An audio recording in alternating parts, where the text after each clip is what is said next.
بسم اللہ الرحمن الرحیم الحمدللہ الذی جعلنا من المتمسکین بولایت امیر المؤمنین اللہم ایاک نعبد و ایاک نستعین الصلاۃ والسلام بتحیۃ والاکرام علی اشرف الانبیاء والمرسلین وأولادہ الطیبین الطاہرین المعصومین ثم الصلاۃ والسلام علی آباء الحسین وابناء الحسین واجداء الحسین واولاد الحسین وصحابۃ الحسین وانصار الحسین ولعن اللہ تعالی علی اعداء الحسین اما بعد فقد قال حق سبحانہ تعالی فی کتابہ المبین بسم اللہ الرحمن الرحیم قد جاءکم من اللہ نور وکتاب مبین صلوات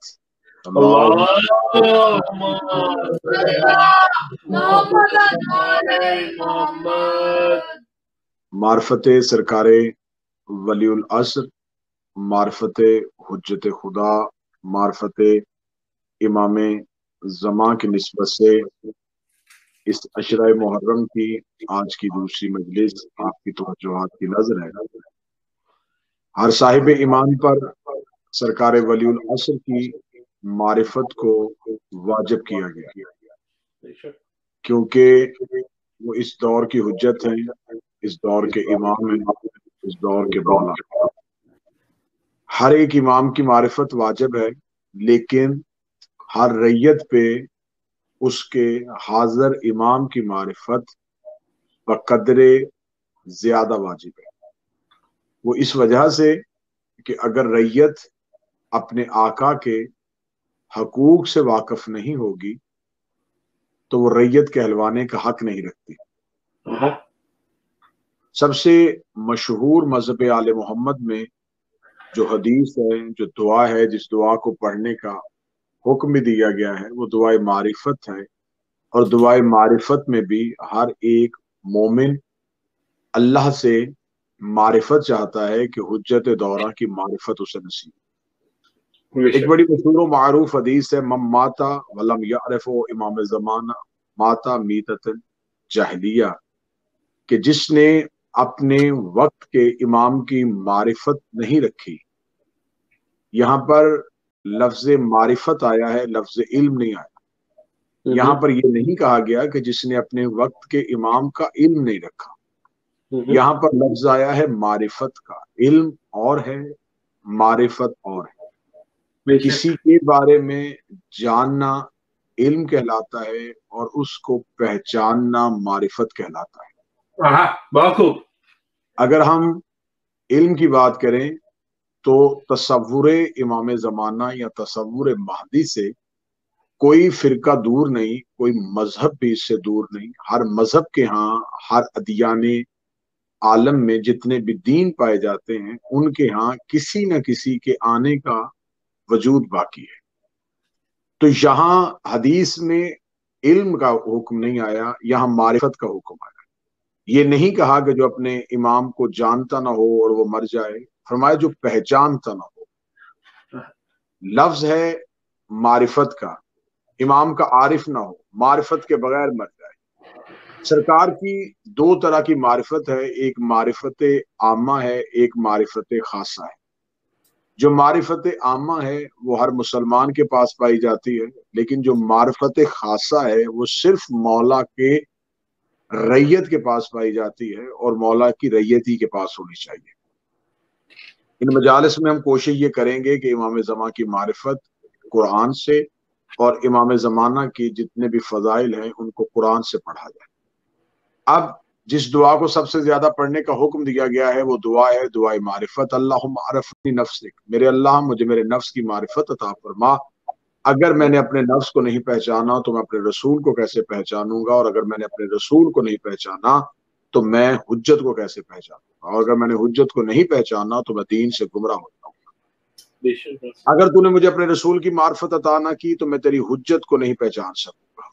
خدا کی معرفت ضروری ہے، اگر نہ ہو تو نقصان کیا ہے کہ رسول کی معرفت نہیں ہوتی۔ رسول کی معرفت ضروری ہے، کیونکہ رسول کی معرفت نہ ہو تو نقصان کیا ہے کہ حجت کی معرفت ممکن نہیں۔ اس کا مطلب ہے کہ معرفت اللہ سے شروع ہوتی ہے اور انسان کو حجت تک لے کے آتی ہے۔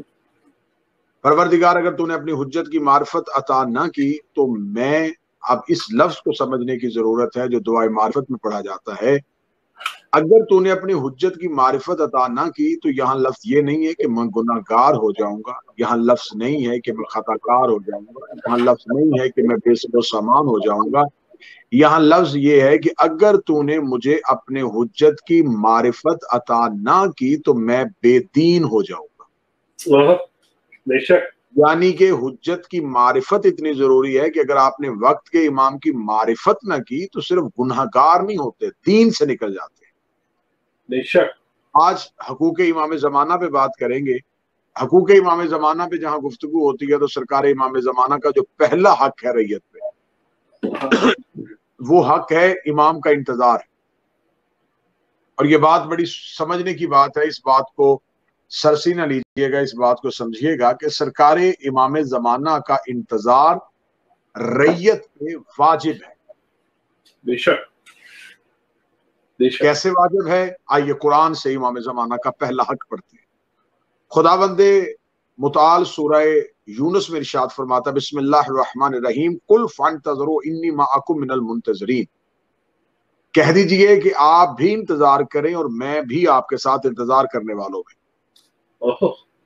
اور خدا قرآن میں جو لفظ کل کہہ کے کہہ دیجئے یہ کرو تو وہ امت کے لیے مستحب نہیں، امت کے لیے واجب ہو جاتا ہے. جب خدا نے کہا فانتظروا انتظار کرو تو یہ خدا کا کرو کہنا حکم کے معنی میں آتا ہے. یعنی خدا چاہتا ہے کہ ہم انتظار کریں.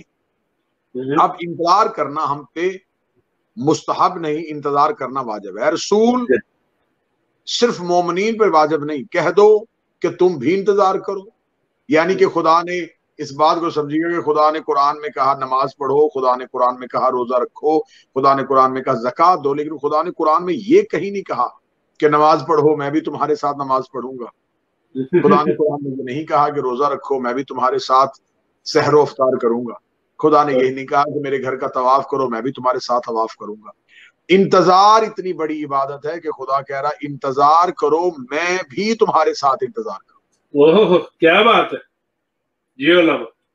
یعنی کہ انتظار حجت یہ چیز ہے کہ انتظار حجت میں خود خدا بھی مخلوق کے ساتھ شامل ہو جاتا ہے. کیا بات. اور خدا نے اگلی ذرا معرفت سمجھیے گا کہ خدا نے جب انتظار کا حکم دیا تو خدا نے یہ نہیں کہا کہ انتظار اے میرا حبیب مدینہ والوں سے کہو انتظار کرو، کلمہ پڑھنے والوں سے کہو انتظار کرو. خدا نے یہ حکم تخصیصی نہیں کیا، یہ حکم عمومی کیا ہے. خدا نے مخصوص لوگوں کے لیے نہیں کہا، خدا نے مطلقاً یہ حکم دیا ہے کہ انتظار کرو. جب خدا نے انتظار کیا ہے تو اس کا مطلب ہے کہ جو جو خدا کی بادشاہی میں ہے، جو جو خدا کی حکومت میں ہے، یہ حکم ہر اس کے لیے ہے جو خدا کو خدا کہتا ہے. اس کا مطلب ہے کہ انتظار جو ہے وہ صرف انسانوں پہ واجب نہیں ہے، انتظار کے لیے حکم ہے تم بھی انتظار کرو میں بھی انتظار کروں گا. زمین کو حکم ہے کہ انتظار کرو، آسمان کو حکم ہے کہ انتظار کرو، عرش کو حکم ہے کہ انتظار کرو. یعنی کہ انتظار حجت زمین والوں پہ بھی واجب ہے، آسمان والوں کے لیے بھی واجب ہے، اور کائنات کی ہر مخلوق پہ واجب ہے. کیونکہ معصوم جب حجت کی تعریف کرتے ہیں تو معصوم فرماتے ہیں کہ حجت اسے کہتے ہیں جس کی اطاعت کائنات کے ذرے ذرے پر واجب ہو. تو جس پہ حجت کی اطاعت واجب ہے اس پہ ولی العصر کا انتظار واجب. بے شک. ایک شخص حضرت امام موسیٰ علیہ السلام، موسیٰ کاظم علیہ السلام کی بارگاہ میں آیا. ابو جارو صحابی ہے. اس نے آ کے معصوم سے پوچھا کہ مولا کوئی حکم فرمائیے. مولا نے فرمایا انتظار انتظار انتظار. 3 بار جب امام نے انتظار کیا کہا تو اس نے کہا کہ مولا ایک ایسے شخص کا انتظار جو ابھی دنیا میں نہیں آیا اس کے منتظر ہیں ہم. بھلا بھی ہوگا اس کا کہ ہم صرف انتظار کرتے رہیں. اب لفظ سنیے گا جو معصوم کی حدیث ہے. امام موسیٰ کاظم نے کہا من کانا منتظر لہذا الامر، جو شخص بھی ہمارے قائم کا انتظار کرتے کرتے مر گیا یہ نہ سمجھے کہ وہ بستر پہ مرا، یہ سمجھے کہ وہ امام کے خیمے میں مرا. کیا بات ہے کیا بات ہے. بہت خوب. یعنی کہ یہ لفظ کسی شاعر کا تخیل نہیں، کسی خطیب کا نکتہ نہیں، سرکار حضرت امام موسی کاظم علیہ السلام فرما رہے ہیں کہ جو بھی انتظار حجت میں مرا تو وہ یہ نہ سمجھے کہ وہ بستر پہ مرا، یہ سمجھے کہ امام کے خیمے میں۔ یہ نہیں کہا کہ امام کے ساتھ میدان میں، یہ نہیں کہا امام کی نصرت میں، یہ کہا کہ امام کے خیمے میں مرا۔ یہ ہے حق انتظار کا۔ انتظار کرتے کرتے جہاں بھی مرا، بالکل اپنے آپ کو ایسے سمجھے کہ وہ امام کے سامنے، امام کے خیمے میں مرا، امام کی موجودگی میں مرا، امام کی معرفت میں مرا تو انتظار مرا۔ اب میں نے یہ بتا دیا کہ انتظار کرنے والے کا اجر کیا ہے، کہ انتظار کرنے والے کا اجر یہ ہے کہ وہ انتظار کرتا کرتا مر گیا تو یہ سمجھے کہ وہ امام کے خیمے میں مرا۔ اب اگر آپ اجازت دیں تو میں ایک جملے میں معصوم کے حکم کے ساتھ فرما دوں کہ انتظار نہ کرنے والے کے لیے جرم کیا ہے۔ معصوم فرماتے من عطا علیہ شہرا ولم ينتظر فلیتوب، جو شخص ایک مہینہ گزر جائے اور اس نے حجت کا انتظار نہ کیا ہو تو وہ اپنے ایمان پر نظر ثانی کرے اور توبہ کرے۔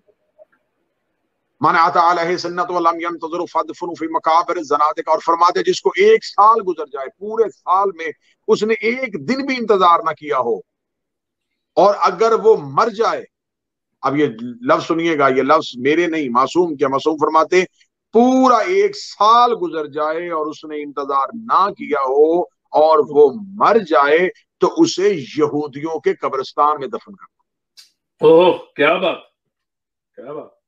جو حجت کے انتظار کیے بغیر ایک سال گزار دے تو معصوم فرماتے، کیونکہ میں نے ابھی آپ کے سامنے دعائے معرفت پڑھی، دعائے معرفت میں میں نے اب اسی دعائے معرفت کا جملہ ہی اس کے ساتھ متصل کیجئے کہ دعائے معرفت میں انسان کہتا ہے کہ اگر میں نے تیری حجت کو نہیں پہچانا تو میں بے دین ہو جاؤں گا، اور جو بے دین ہو جائے اس کا مسلمانوں کے قبرستان میں کیا کام۔ کیا بات، بے شک۔ اور سامعین گرامی قدر، ناظرین گرامی قدر، کتنا معمولی سی چیز ہے انتظار، کہ انتظار کرنے کے لیے آپ کو کیا چاہیے؟ نماز پڑھنے کے لیے آپ کو اپنا کام روکنا پڑتا ہے، روزہ رکھنے کے لیے آپ کو اپنی منہ پہ قابو رکھنا پڑتا ہے، اپنے ہاتھ پہ قابو رکھنا پڑتا ہے، لیکن جب انتظار کرتے ہیں تو انتظار کرنے کے لیے آپ کو کام روکنا نہیں پڑتا۔ آپ جو بھی کام کر رہے ہیں، آپ دکان پہ بیٹھے ہوئے ہیں، آپ اپنے آفس میں بیٹھے ہوئے ہیں، آپ اپنی خریداری میں مصروف ہیں، آپ جو بھی کام کر رہے ہیں آپ اس کام کو کرتے رہیں لیکن انتظار میں رہیں۔ اور معصوم سے پوچھا گیا کہ مولا انتظار کیسے کرتے ہیں؟ امام نے فرمایا جیسے کسی شخص کو نماز کی جلدی ہو اور وہ اپنا کام کر رہا ہو لیکن اس کا کان اذان کی طرف ہوتا ہے کہ جو ہی مسجد سے اذان کی آواز آئے تو میں نماز کے لیے جاؤں، جیسے نماز کے لیے اذان کا انتظار کرتے ہو ویسے ہی دین کے لیے حجت کا انتظار کرو۔ بہت خوب، بہت خوب۔ جب نماز کے لیے جایا جاتا ہے تو پھر دنیا سے ناتا توڑ کے اللہ سے جوڑا جاتا ہے۔ فی الحال تم اذان کا انتظار، اذان ہے حجت کا انتظار، اور جب قائم تشریف لے آئیں گے تو حجت کی بارگاہ میں جانا، دنیا کے تمام رشتوں کو توڑ کے حجت کی بارگاہ میں پہنچ جانا، اسے حقیقت معرفت کی نماز کہتے ہیں۔ کیا بات، بہت خوب۔ اب آئیے تیسرے حق کی طرف، امام زمان کی راہ میں مال خرچ کرنا۔ اب یہ بھی امام زمانہ کے حقوق میں سے ایک حق ہے کہ آپ صرف انتظار کر رہے ہیں۔ اب پہلا حق ہے امام کی معرفت کرنا، دوسرا حق ہے امام کا انتظار کرنا، اور تیسرا حق ہے امام کے راستے میں ایک مال خرچ کرنا۔ ایک سوال کرنے والے کا سوال کہ مولا آپ یہ مجھے بتائیں کہ سائل کا حق کیا ہے، کیونکہ خدا قرآن میں، کیونکہ معرفت زمان امام زمانہ فی القرآن موضوع ہے، والذین فی اموالہم حق معلوم للسائل والمحروم، جن لوگوں کے مال میں حق معلوم ہے۔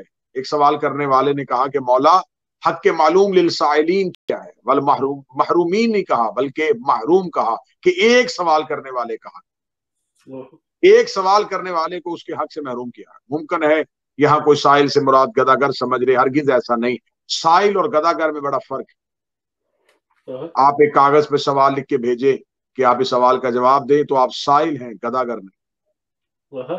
تو اللہ نے یہ نہیں کہا کہ کسی گداگر کا حق، بلکہ حق للسائل، سائل کا حق گداگر کو دیتے ہو تم اپنی مرضی سے، صدقہ دو، خیرات دو، جو بھی دو، لیکن یہاں حق واجب ہے۔ ایک سوال کرنے والے کا، ایک اس کا جو سوال وہ نہیں کر پایا۔ قرآن کیا کہتا ہے مذہب اہل بیت کی؟ کوئی بھی تفسیر اٹھا کے دیکھ لیں، اس آیت کی تفسیر میں قرآن کے وارث یہی فرماتے ہیں، اما السائل فرسول اللہ، جو سوال کرنے والا ہے وہ کوئی عام نہیں بلکہ اللہ کا رسول ہے۔ کیا بات، اللہ کا رسول سوال کر رہا ہے، اور سوال کیا کر رہا ہے؟ کائنات کا سب سے بڑا نبی سوال کر رہا ہے، قل لا اسألکم علیہ اجرا الا المودۃ فی القربہ۔ بہت خوب۔ یہ کون سوال کر رہا ہے؟ یہ کائنات کا نبی سوال کر رہا ہے۔ کس سے سوال کر رہا ہے؟ امت سے سوال کر رہا ہے۔ اور یہاں میں بات آسان کر دیتا ہوں، اگر کوئی چھوٹا بڑے سے سوال کرے تو یہ گزارش ہوتی ہے، بڑا چھوٹے سے کچھ سوال کرے تو یہ امر ہوتا ہے۔ یہاں کائنات کا سب سے بڑا سب سے چھوٹوں سے سوال کرنا، یعنی کہ نبی کا یہ سوال کرنا حکم کے معنی میں آتا ہے۔ اور کیا مانگ رہا ہے؟ میں تم سے اہل بیت کی مودت کا سوال کر رہا ہوں۔ یہ رسول تھے جنہیں سوال کرنے کا موقع ملا، اور ایک ہے محروم جس نے سوال نہیں کیا بلکہ اسے غیبت نے سوال سے محروم رکھا، وہ تمہارے امام زمانہ، وہ قائم آل محمد۔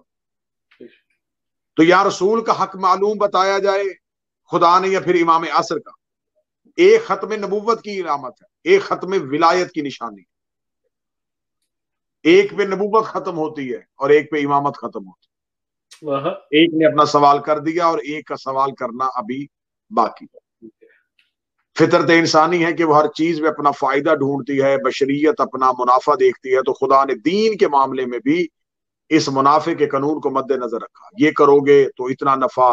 تو آئیے آپ کو سوداگری کا ایک اصول بتاؤں، جو مال تم کہیں بھی خرچ کرو بدلے میں ایک کے بدلے میں 10 ملتے، جہاں بھی خرچ کرو ایک کے بدلے میں 10، صدقہ دو، خیرات کرو، ایک کے بدلے میں 10۔ لیکن جو ان کی راہ میں خرچ کرے، قول معصوم کی تائید کے ساتھ میں جملہ پڑھنے لگا ہوں، جو بھی خرچ کرو گے، جہاں بھی خرچ کرو گے، اس کے ایک بدلے میں کیا ملے گا؟ 10 ملیں گے۔ لیکن جو ان کی راہ پہ خرچ کرے، اس دنیا میں ایک کے بدلے میں 700 ملیں گے۔ تمہارے 8ویں امام فرما رہے ہیں کہ ہماری راہ میں خرچ کرنے کا فائدہ یہ ہے کہ 700 گنا ملیں گے۔ کیا بات، اور وہ بھی اس دنیا میں۔ آخرت میں کیا ملے گا اس کا تم تصور بھی نہیں کر سکتے۔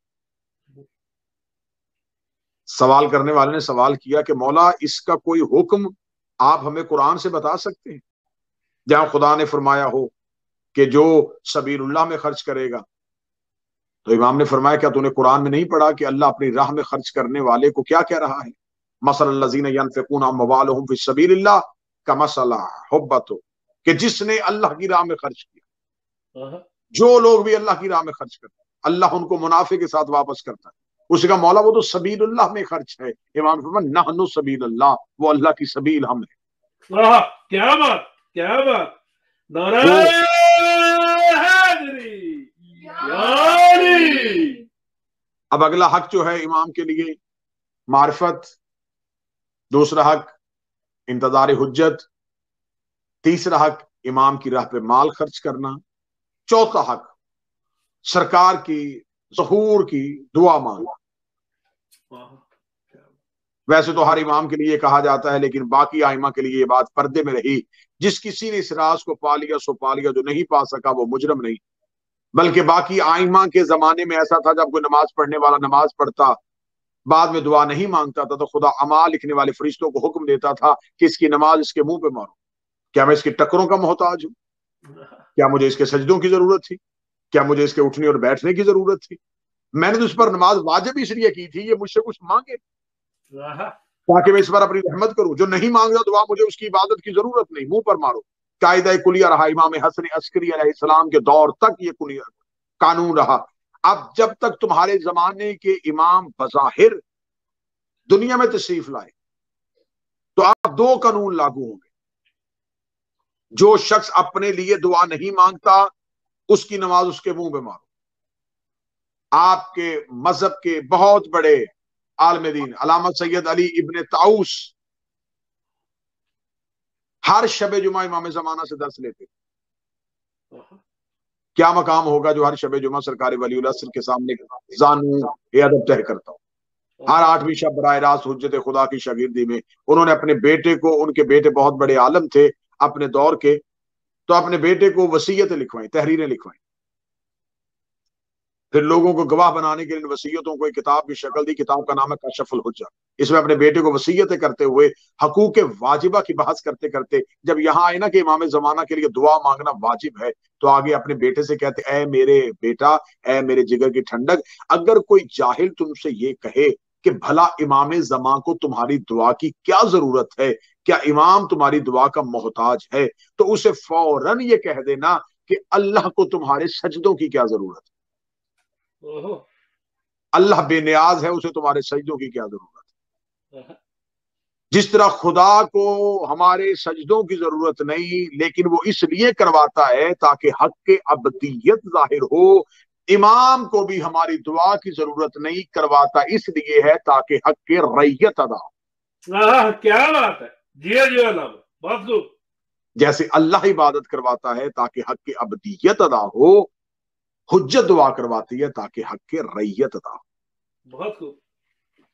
علامہ سید علی ابن طاؤس نے اپنے بیٹے سے وصیت میں کہا کہ امام بے نیاز ہے، لیکن تم امام سے بے نیاز نہ ہونا. اگر تم نے اپنے امام سے کچھ نہیں لینا تو اپنے امام سے اپنا حق کے ریت ادا کرنے کے لیے دعا مانگنا واجب. جس طرح وہ ہمارے درود کے محتاج نہیں، لیکن ہم پڑھتے ہیں حق کے ریت ادا کرنے کے لیے.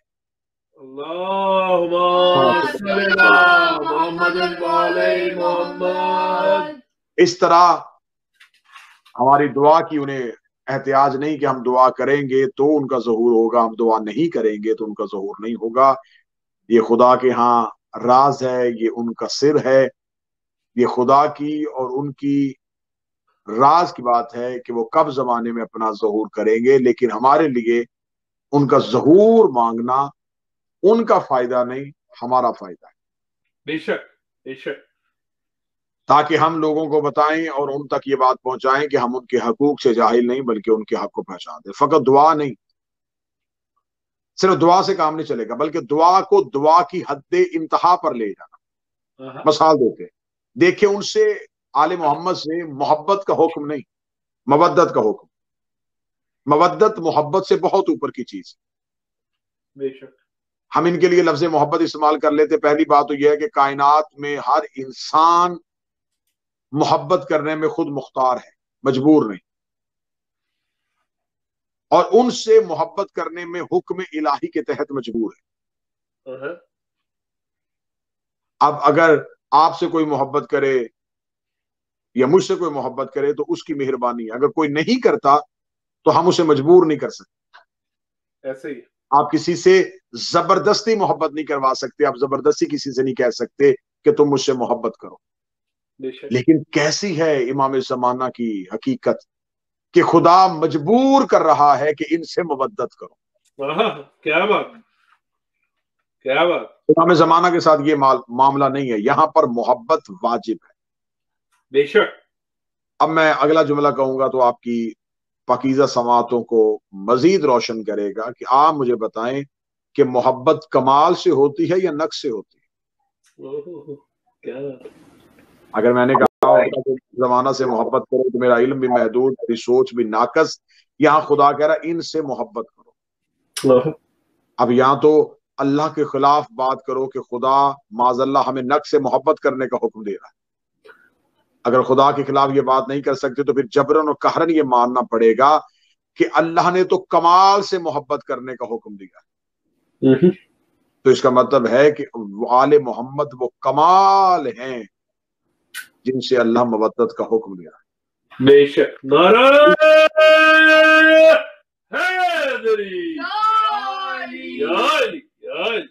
خدا نے ان میں کمال ہی کمال بھرا ہے، تبھی تو ان کی محبت کو ہم پر واجب کیا ہے. اب آئیے جن کے لیے ہماری محبت ناقص ہے ان کے لیے بھی ہماری طرز دعا مختلف ہے. دیکھیں اپنے مشاہدے کی بات کرتے ہیں، آپ کا بھی تجربہ ہوگا، ہر انسان کو اپنی اولاد سے محبت ہوتی ہے اور ہے بھی. لیکن اس کے باوجود کہیں نہ کہیں یہ محبت ناقص دکھائی دیتی ہے۔ مثلا کہیں پہ آپ جس سے محبت کرتے ہوں، آپ اس کے ساتھ بیٹھے ہوں اور ایک ناگہانی مصیبت آ جائے تو فطرت انسانی ہے کہ انسان اپنی جان بچانے کی کوشش کرتا ہے، لیکن جو ہی جس سے محبت کی جائے اگر وہ اکیلا مصیبت میں ہو تو انسان دعا کر کے اسے اس مصیبت سے نکالنے کی کوشش کرتا ہے۔ اب اس کا مطلب ہے کہ جہاں خود کو بچایا جائے اور دوسرے کی پرواہ نہ کی جائے وہاں محبت ناقص ہے۔ امام زمانہ کا حق سننے کے لیے یہ جملہ سننا پڑے گا کہ اگر ہم کسی کے لیے بے انتہا محبت کریں تو ہم یہ جملہ کہہ دیتے ہیں کہ میرے مالک اس کے حصے کی بیماری، اس کے حصے کی تکلیف وہ مجھے دے دے اور اسے ٹھیک کر دے۔ یہ محبت ہے اور مشروط محبت، جس سے کامل محبت کرو گے تو اس کے لیے اسی طرح ہے۔ یعنی کہ امام کے لیے دعا مانگنا اس انداز میں بھی واجب ہے کہ خدا سے یہ کہہ سکتے ہیں کہ میرے مالک ہماری خیر ہو نہ ہو ہمارے مالک کی خیر ہونی چاہیے۔ امیر المومنین فرماتے کہ امام کہہ رہا ہے ان الامام بمنزلۃ القلب فی الجسد، امام کائنات میں ایسے ہی ہے جیسے جسم میں دل کی حیثیت، یعنی دل بند ہو جائے تو جسم اپنی حرکت بند کر دیتا ہے، ایسے ہی حجت خاموش ہو جائے تو نظام کائنات خاموش ہو جائے۔ بے شک امام کا فرمان ہے کہ امام جسد العالمین میں دل کی حیثیت رکھتا ہے،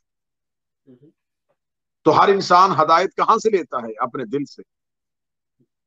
میں پھر لفظ کہنے لگا ہوں، امام کا فرمان ہے کہ امام کی حیثیت عالمین میں ایسے ہی ہے جیسے بدن میں دل کی ہوتی ہے۔ میں اور آپ اپنی ہدایت کہاں سے لیتے ہیں؟ دل سے۔